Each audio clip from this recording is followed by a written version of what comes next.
नमस्कार प्रेक्षकांनो, मुरंबा मालिकेमध्ये येणाऱ्या भागामध्ये तुम्हाला पाहायला मिळेल की ही रमा एक खूप टोकाचा निर्णय घेते.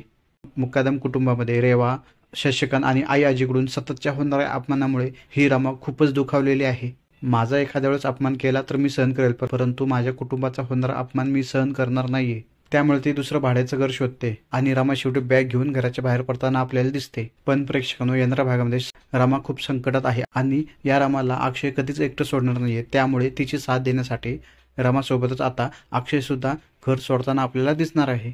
मुकादम कुटुंबाला वाटतं की आता हे तिघं गेले, त्यांना खूप आनंद होतो आणि ते खूप खुश होतात की गेली एकदाची घाण. परंतु त्यांच्या मागोमाग अक्षय सुद्धा त्यांना जाताना दिसतो. अक्षयला ते थांबवण्याचा प्रयत्न करतात, परंतु तिच्या या वाईट वेळेत मी तिची साथ देणार आणि कायम तिच्या सोबत राहणार. त्यामुळे या सगळ्यांसोबत मी सुद्धा हे घर सोडत आहे. आता पाहू अक्षयला थांबवण्यासाठी ही आई आजी रमाच्या कुटुंबाला थांबवते का? परंतु ही रमा काही थांबण्यातली दिसत नाहीये, त्यामुळे अक्षय सुद्धा तिच्यासोबत जाताना आपल्याला दिसेल.